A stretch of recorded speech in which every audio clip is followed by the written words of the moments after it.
Bismillahirrahmanirrahim. Assalamualaikum warahmatullahi wabarakatuh. Salam sejahtera untuk kita semua. Allahumma sholli ala sayyidina Muhammad wa ala ali Muhammad. Rabbi shrah li sadri wa yassir li amri wahlul 'uqdatam min lisani yafqahu qawli. Amma ba'd.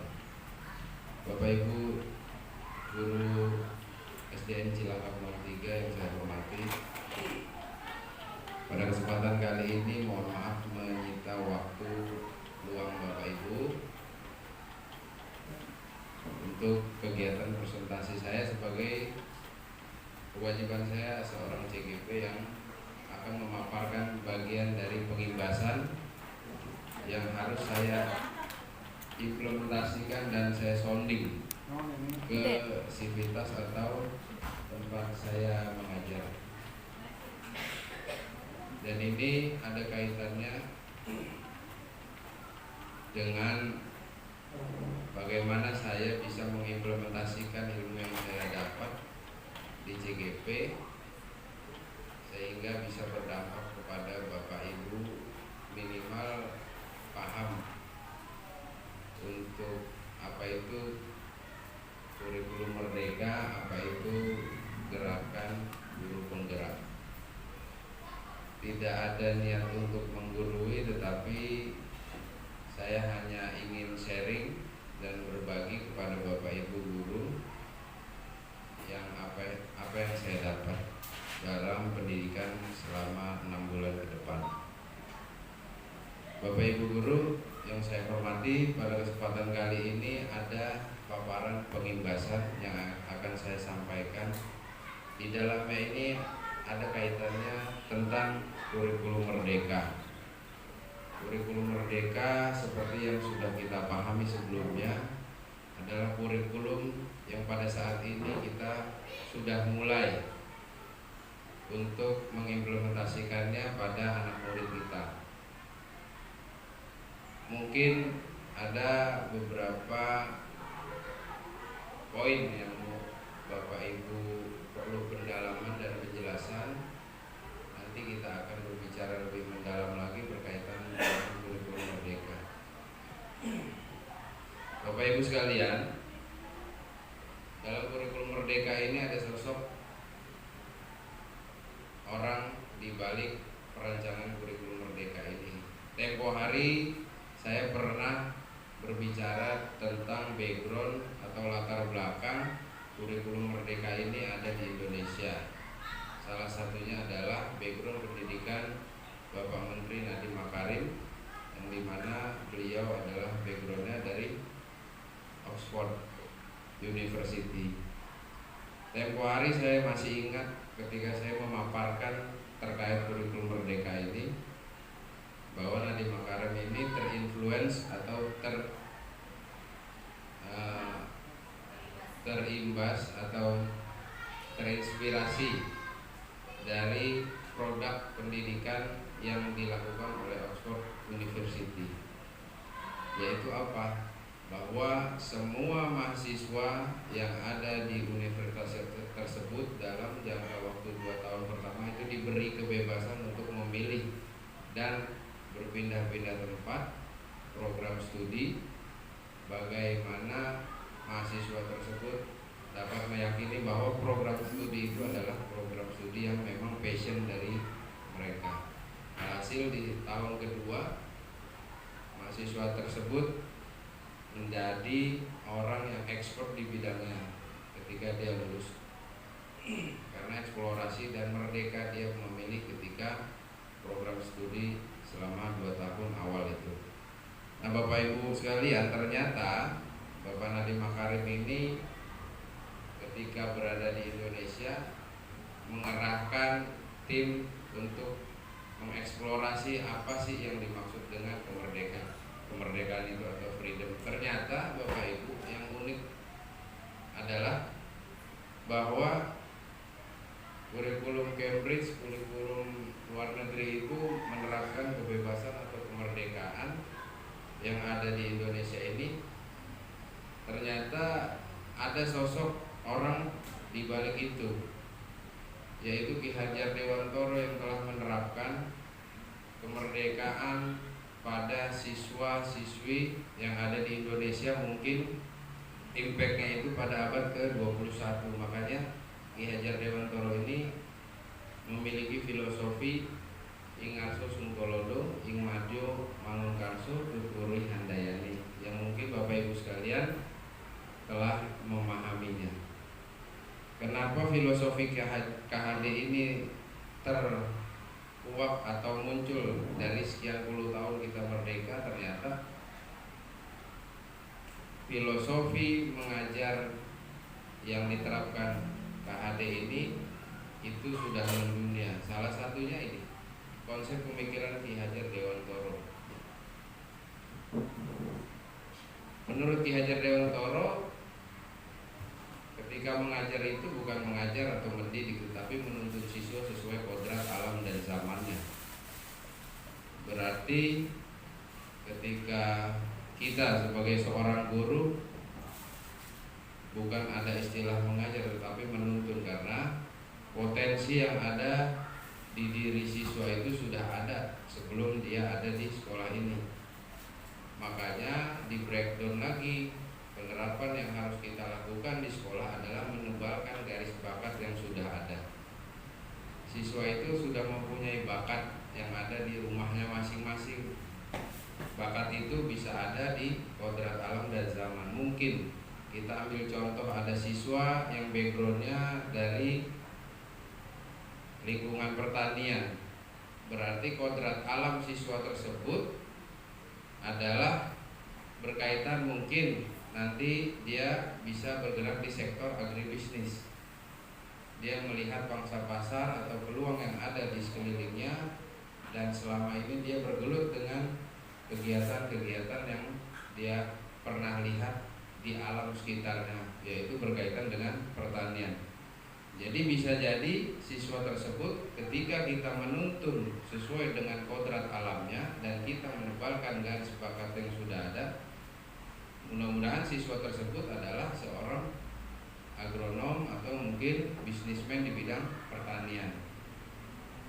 Sementara menurut Ki Hajar Dewantoro, kita sebagai pendidik itu harus menuntut siswa sesuai dengan zamannya. Di Islam juga sudah dijelaskan bahwa mendidiklah anak sesuai dengan zamannya, kata Rasul. Nah, ternyata ini konsep pemikiran Ki Hajar Dewantoro juga sejalan dengan pemikiran ajaran Islam, bahwa ketika kita mengajar dengan dunia yang serba digital, ya sudah pasti kita sebagai guru harus mengikuti zamannya.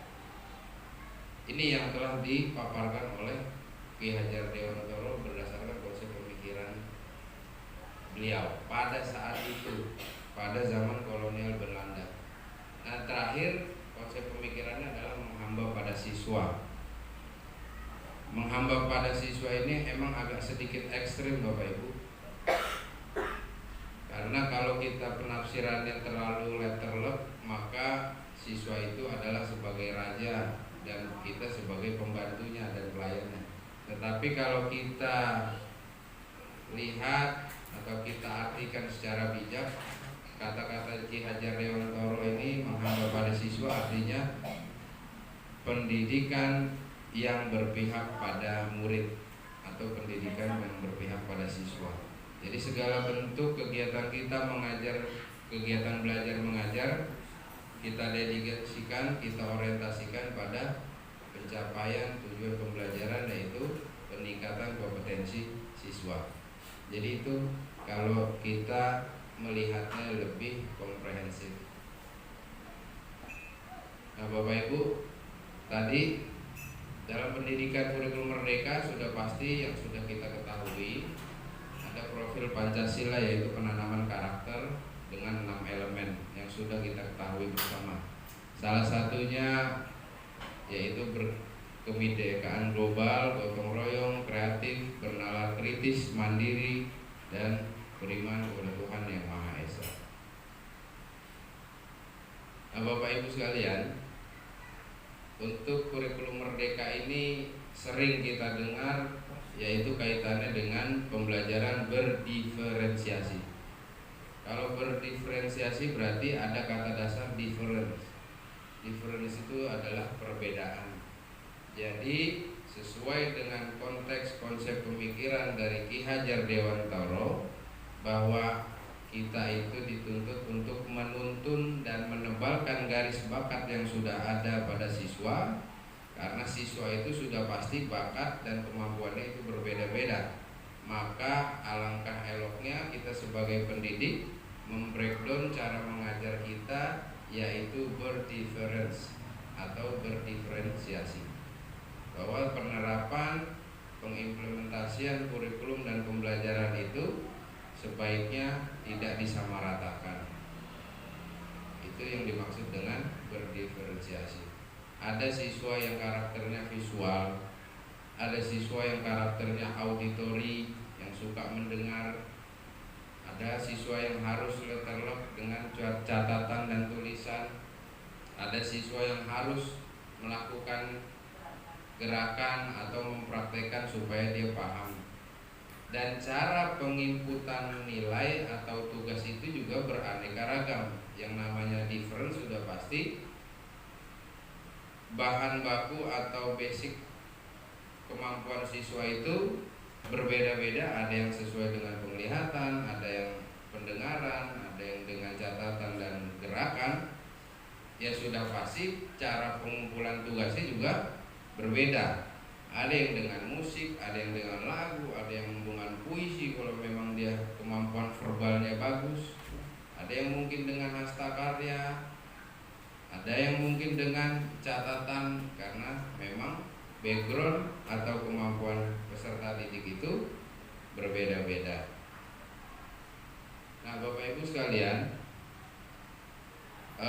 saya ingin memberi contoh apa yang telah saya lakukan ketika pendidikan, yaitu berkaitan dengan pembelajaran yang berdiferensiasi.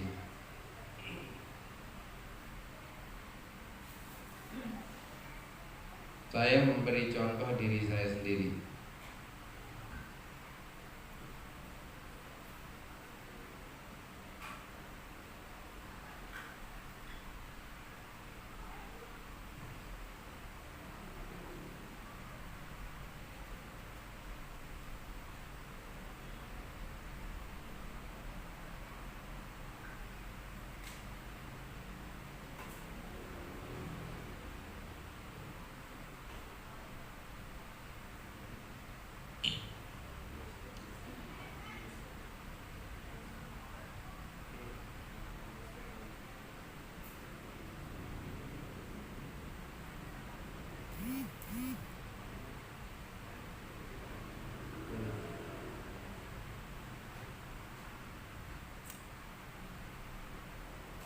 Nah, Bapak Ibu sekalian, ini adalah contoh saya ketika mengumpulkan tugas.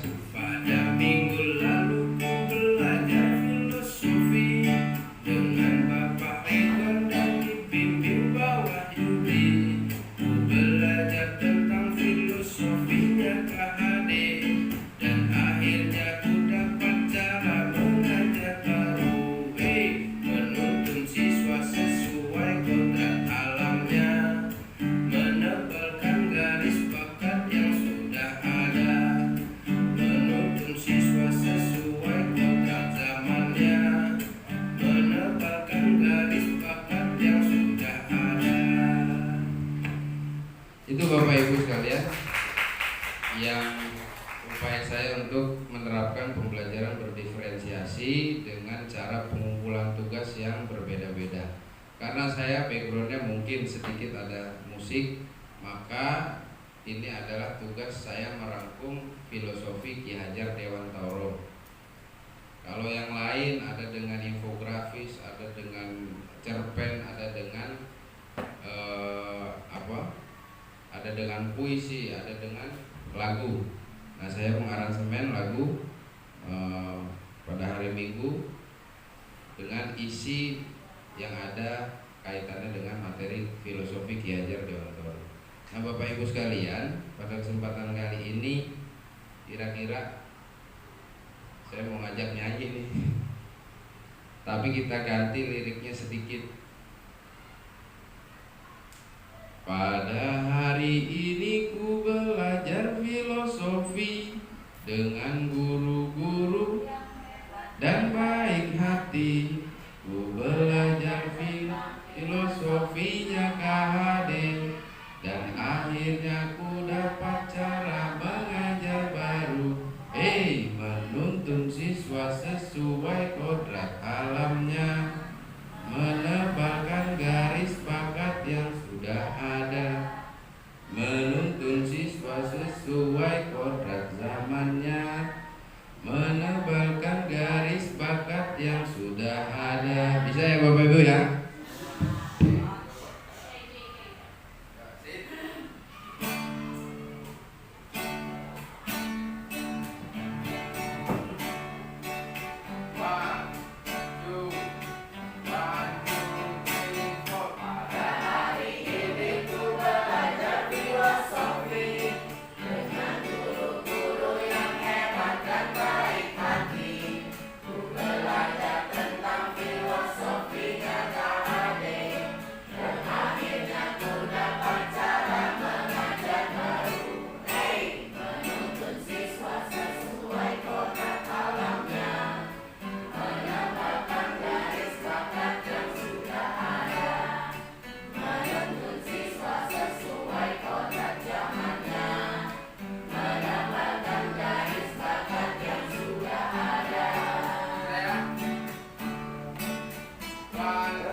Itu salah satu penerapan pembelajaran berdiferensiasi. Salah satunya pengumpulan tugas dengan cara yang beraneka ragam sesuai dengan passion dan bakatnya masing-masing. Kalau saya seperti tadi. Nah, selanjutnya Bapak Ibu, dalam pembelajaran itu biasanya banyak tantangan yang kita hadapi selaku guru dan pendidik di sekolah. Salah satunya adalah penerapan budaya positif yang ada di sekolah. Nah, penerapan budaya positif ini ada 5 karakter dan posisi kontrol sebagai guru yang mungkin kita pernah lakukan, pasti pernah lakukan. Dan ini mungkin dibukukan atau dibakukan dengan kata-kata atau teori-teori yang seperti ini. 5 posisi kontrol. Ketika kita mengajar, mendidik, sudah pasti kita harus menerapkan budaya positif supaya pembelajaran dan proses pembelajaran yang kita lakukan itu berjalan dengan sesuai dengan harapan, berjalan dengan baik. Nah, salah satunya misalkan ketika ada seorang siswa melakukan kesalahan, pasti kita pernah melakukan posisi kontrol ini. Salah satunya adalah penghukum. Jadi ketika kita mendapati seorang siswa, ini termasuk saya nih, saya merefleksikan diri saya sendiri.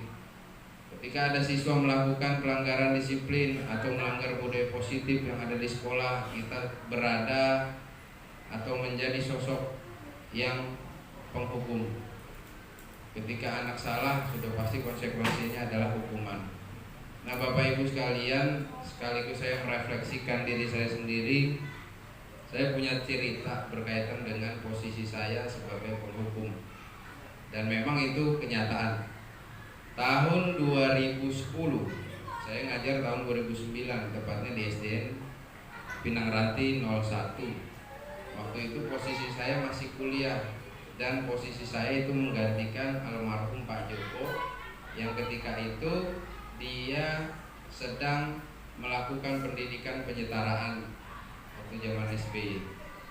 Saya ketemu beliau di kampus sedang kuliah senam dan dia merasakan kesulitan untuk mengatur jadwal karena setiap jam siang sampai sore sampai malam itu dia melakukan kuliah penyetaraan S1. Jadi kebetulan sekolah yang saya akan masuki itu adalah sekolah petang. Nah, singkat cerita Bapak Ibu, saya itu ditawari untuk mengajar di sana walaupun posisi saya belum sarjana. Saya nurut-nurut aja dan saya pengen belajar gitu. Nah, ternyata dalam perjalanannya dari tahun 2009 saya mulai mengajar, ternyata ada kasus di 2010. Kasusnya itu apa? Kasusnya ada anak, saya ingat banget namanya Ruslan. Anak itu kelas 2 SD. Ketika saya mengajar pada saat itu, saya suruh pemanasan. Ketika pemanasan, Ruslan ini disekat sama temennya. Akhirnya seperti Superman terbang, posisi kepalanya terbentur sama posisi cor-coran yang ada di tiang. Saya waktu itu posisinya gelap mata, panik dan sebagainya, karena melihat posisinya ini adalah sobek, legok ke dalam, dan saya sudah tidak menghiraukan omongan orang yang ada di sekeliling saya, karena yang saya tahu ini anak masuk UGD rumah sakit haji yang paling dekat, padahal di depan sekolah saya ada klinik bidan gitu. Saya ngangkat itu Ruslan sambil lari, mungkin larinya itu lebih cepat dari motor yang ngejar saya. Pak Amim, ini di depan ada klinik. Saya nggak dengar. Pak Amim, ya udah ikut saya. Naik motor, saya nggak dengar sampai badan saya semua bersimbah darah. Dan akhirnya nyampe di IGD Rumah Sakit Haji. Setelah itu informasi itu terdengar oleh Pak Joko yang waktu itu masih sebagai guru tetap, saya sebagai guru infal. Bukannya istilahnya support, ya minimal berduka lah istilahnya, bukan karena meninggal bukan. Ya berempati karena saya lagi dapat masalah, tapi saya itu dimarahi habis-habisan oleh Pak Joko dan bahkan dengan kata-kata yang kurang baik. Singkatnya begini, ketika saya datang ke sekolah, Pak Joko hadir. Pak Joko dengan muka panik dan marahnya itu bilang, ini kenapa sih Ruslan kayak begini? Ini anak bisa kayak gini gimana? Saya berusaha menjelaskan bahwa ini adalah kelakuan anak yang bercanda ketika pemanasan. Saya tetap disalahkan. Artinya saya sebagai posisi kontrol di situ tidak bisa melakukan proteksi yang baik bagi siswa. Akhirnya pada saat itu, hari itu Pak Joko yang turun tangan langsung ngajar dan saya disuruh ngeliatin sambil berdiri selama beliau mengajar. Nggak taunya itu penerapan Pak Joko memang efektif. Efektifnya itu seperti apa? Ketika Pak Joko datang, anak-anak itu langsung lari Bapak Ibu, bergegas untuk baris. Ketika Pak Joko sudah mulai memegang fluid, anak-anak itu udah kayak ngeliat setan, makin cepat dia lari. Karena ketika konsekuensinya kalau Pak Joko sudah membunyikan fluid, berarti ada konsekuensi hukuman yang akan dia dapati ketika siswa itu telat masuk barisan. Saya belum pernah melihat guru yang seperti itu gitu. Dengan dia datang, keberadaan dia itu bisa langsung membuat mood buster yang super power gitu. Walaupun konteksnya kalau kita berbicara dengan keberpihakan pada siswa pasti konteksnya negatif. Tapi untuk efisiensi dan efektivitas penerapan pembelajaran menurut saya itu sangat efektif. Jadi Pak Joko itu menerapkan ketika Pak Joko sudah mau masuk ke lapangan, anak siswa tersebut harus lebih dulu masuk ke lapangan. Ketika Pak Joko sudah memegang fluid dan ingin meniupkan fluid, berarti itu warning bagi siswa yang telat. Ketika sudah mulai pembelajaran ada mengucapkan salam assalamualaikum, berarti siswa tersebut dengan otomatis nggak boleh masuk barisan tuh Bapak Ibu. Dengan otomatis dia akan memisahkan diri sendiri dan dengan sukarela dia menerima sanksi dan hukuman yang ada yang diterapkan oleh Pak Joko. Nah, dari mulai itu saya merubah pola saya sebagai guru olahraga. Kalau mungkin sebagai guru kelas tidak tepat ya Bapak Ibu, tapi saya berbicara sebagai guru olahraga yang memang harus safety prosedur dalam pelaksanaan pembelajaran agar tidak terjadi kecelakaan yang seperti Ruslan lagi. Makanya saya sebisa mungkin merubah pola yang bisa saya ambil contoh dari Pak Joko sehingga membentuk karakter saya yang sebagai seolah-olah penghukum ini. Padahal saya baik hati dan tidak sombong gitu. Jadi bagaimana sih intinya sih, posisinya saya dengan keterpaksaan saya harus merubah karakter saya supaya siswa saya ini aman gitu loh. Sementara tujuan dari pembelajaran olahraga adalah terciptanya kesehatan. Kalau anak tidak sehat malah celaka setelah belajar olahraga, berarti saya gagal sebagai guru. Makanya tujuan pembelajarannya nggak akan tercapai. Itu Bapak Ibu sekelumit dari karakter penghukum yang memang terkesan melekat pada saya. Ya mudah-mudahan setelah ini saya bisa memodifikasi. Selanjutnya yang kedua adalah pembuat rasa bersalah. Ketika siswa melakukan kesalahan, melakukan kekeliruan, melakukan pelanggaran disiplin di sekolah, guru yang mungkin agak sedikit soft dan melo biasanya, nah kok bagaimana sih kamu melakukan salah, nanti ibu ditegur sama bapak kepala sekolah gimana. Nah itu kalimat-kalimat atau narasi yang mungkin merefleksikan bahwa guru tersebut adalah pembuat rasa bersalah, seolah-olah ini gara-gara gua nih, kata siswanya, gara-gara gua guru gua jadi sengsara kan gitu, kena hukum, kena tegur oleh kepala sekolah. Ini salah satunya posisi kontrol untuk membuat rasa bersalah. Yang ketiga adalah sebagai teman. Saya juga pernah mengimplementasikan posisi kontrol ini ketika waktu awal ngajar dulu di 2009. Nggak taunya ketika saya memposisikan diri sebagai teman malah kebablasan Bapak Ibu. Entah songong, entah mungkin yang lain kan gitu. Jadi menurut saya ini kurang tepat. Tetapi bisa dikeluarkan sewaktu-waktu, tapi jangan terlalu intensif. Yang keempat adalah pemantau. Jadi semua gerak-gerik siswa itu selalu dikaitkan dengan peraturan. Misalkan siswa, nah kenapa datang telat? Kamu telatnya berapa? 15 menit. Oke, berarti kamu konsekuensinya akan melakukan extra learning atau extra time setelah pembelajaran usai 15 menit juga. Nah ini adalah posisi pemantau. Jadi sangat letterlock berkaitan dengan aturan yang ada di sekolah. Nah yang ideal menurut saya dan menurut PP dan fasilitator saya adalah ini, posisi sebagai manajer. Kita mengarahkan siswa bagaimana siswa sadar akan pentingnya dia melakukan disiplin positif dan budaya positif berkaitan dengan pembelajaran yang ada di sekolah. Kalau misalkan anak-anak bangun pagi, nanti sudah pasti rezekinya akan bertambah, karena kata orang kalau bangun siang rezekinya dipatok ayam. Itu kan bentuk salah satu bagaimana kita memfiltrasi pemahaman terkait kesadaran kepada siswa. Jadi siswa tergugah, oh iya. Nah, kalau misalkan kita melakukan pemahaman yang lebih intensif, ya mungkin karakter ini akan lebih melekat kepada kita. Selanjutnya Bapak Ibu, dalam penanganan siswa ada yang disebut dengan segitiga restitusi, dan mungkin saya yakin kita semua sudah pernah melaksanakannya.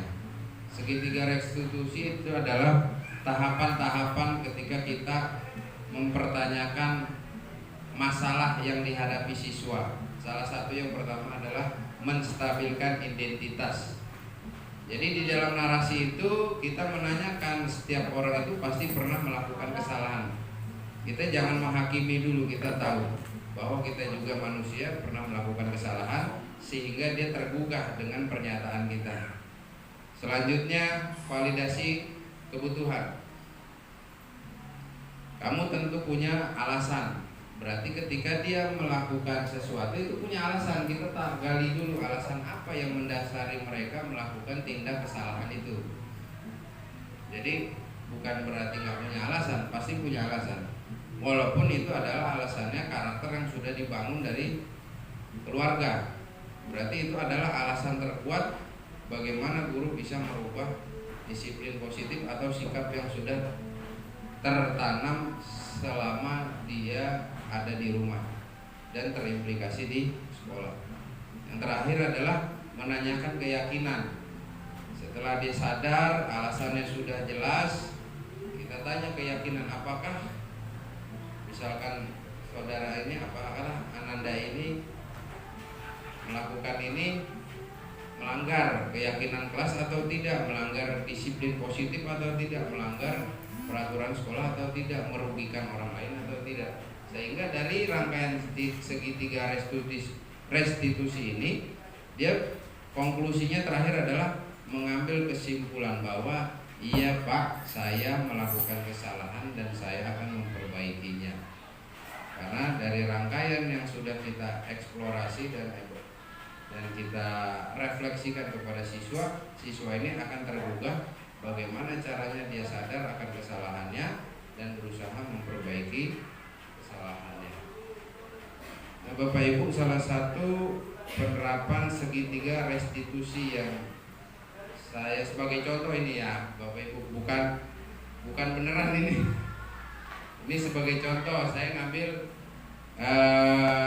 modelnya Alena. Jadi seperti ini.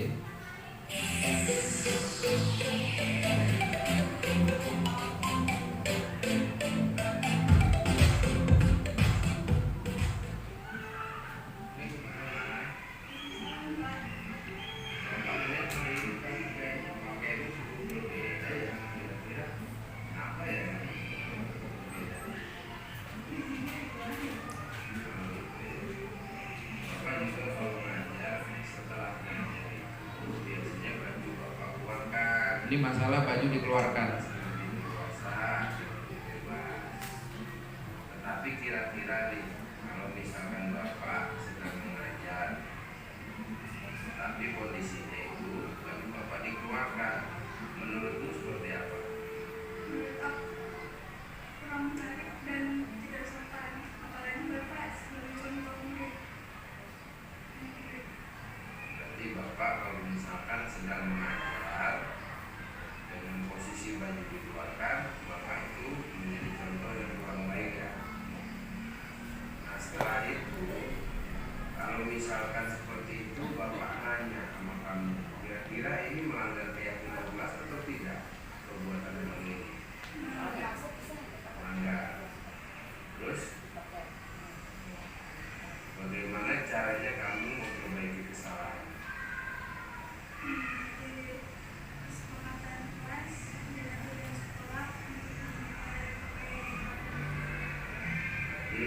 Mulai dari sekarang, setelah Bapak nasihati, kamu akan berubah pola berpakaian kamu ya.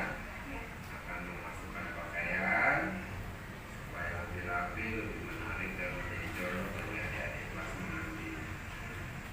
Alena, bagaimana menurut kamu ketika kamu mendapati masalah atau sedang melanggar peraturan sekolah dengan cara Bapak menanya seperti tadi? Saya nyaman dan tidak merasa dihakimi karena Bapak bertanya dengan baik. Dan saya berpikir untuk memperbaiki masalah tanpa ada paksaan dari Pak. Oh, berarti kamu senang ya walaupun mau berbuat kesalahan, tapi cara nanya Bapak seperti tadi ya. Ya, terima kasih. Yaitu Bapak Ibu, penerapan segitiga restitusi yang telah saya lakukan, walaupun ini hanya sekedar sampel dan contoh bagi siswa. Jadi usaha dan upaya kita bagaimana menggali kesadaran dan pemahaman siswa terkait dengan masalah yang dia sedang hadapi tanpa adanya istilahnya tendensius terhadap pertanyaan-pertanyaan yang mungkin membuat dia tidak nyaman dan merasa terancam. Akhirnya bukan kesadaran dan kejujuran yang mereka keluarkan pernyataan terhadap kita, bahkan itu adalah pemupukan rasa kebohongan. Intinya seperti itu, karena rasa takut, rasa tidak nyaman, sudah pasti insting yang naluriah sebagai manusia adalah mencari selamat ketika dia berada dalam posisi ancaman. Jadi pastinya kalau kita menanyakan dengan cara yang tendensius, keras, kasar, membentak, sudah pasti ada potensi kebohongan yang dia ucapkan pada kita. Jadi ini adalah salah satu bagaimana penerapan kita sebagai guru menggali potensi, menggali masalah, latar belakang yang ada pada siswa ketika mendapati masalah. Itu yang bisa saya sampaikan. Nggak ada pertanyaan Bapak Ibu? Nggak kan? Nggak ada.